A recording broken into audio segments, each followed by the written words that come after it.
ನಮಸ್ಕಾರ. ನಿಮ್ಮ ಚಾಮರಾಜನಗರ ಜಿಲ್ಲೆಯಲ್ಲಿ ಮಳೆ ಪ್ರವಾಹದಿಂದ ಅನಾಹುತ ಆಗಿಲ್ವಾ? ಮತ್ತು ಇಲ್ಲಿನ ಪರಿಸ್ಥಿತಿ ಹೇಗಿದೆ? ಈಗ ನೋಡಿ, ಈಗ ನಮ್ಮ ನೆರೆಯ ರಾಜ್ಯ ಕೇರಳ ರಾಜ್ಯದ ವಯನಾಡು ಜಿಲ್ಲೆಯ ಅಂಬಲವೇಲು ಎನ್ನುವ ತಾಲೂಕಿನಾದ್ಯಂತ ಭೀಕರ ಮಳೆ ಉಂಟಾಗಿರುವುದು ನಾವು ದೃಶ್ಯ ಮಾಧ್ಯಮಗಳಲ್ಲಿ, ಪತ್ರಿಕಾ ಮಾಧ್ಯಮ ನೋಡಿರುವಂಥದ್ದು ಮತ್ತು ನಮಗೆ ಗೊತ್ತಿರುವಂಥದ್ದು. ತಾಲೂಕಿನಾದ್ಯಂತ ಸುಮಾರು 2-3 ಗ್ರಾಮಗಳಲ್ಲಿ ಹಲವಾರು ಸಾವು ನೋವುಗಳಾಗಿರುವಂಥದ್ದು ನಾವು ನಮ್ಮ ಪ್ರತ್ಯಕ್ಷವಾಗಿ ಪರೋಕ್ಷವಾಗಿ ಕಂಡಂಥ ದೃಶ್ಯಗಳು.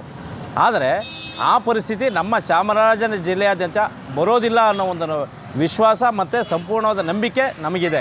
ಆದರೂ ಕೂಡ ಕೆರೆ ಕಟ್ಟೆಗಳು, ಡ್ಯಾಮ್ಗಳು, ಅಕ್ಕಪಕ್ಕ ಇರತಕ್ಕಂಥ ವಾಸಿಸುವಂತಹ ಜನಗಳು ಸ್ವಲ್ಪ ಎಚ್ಚರಿಕೆಯಿಂದ ಇದ್ದರೆ ಒಳ್ಳೆಯದು ಅನ್ನೋದು ನಮ್ಮ ಒಂದು ಭಾವನೆಗಳು.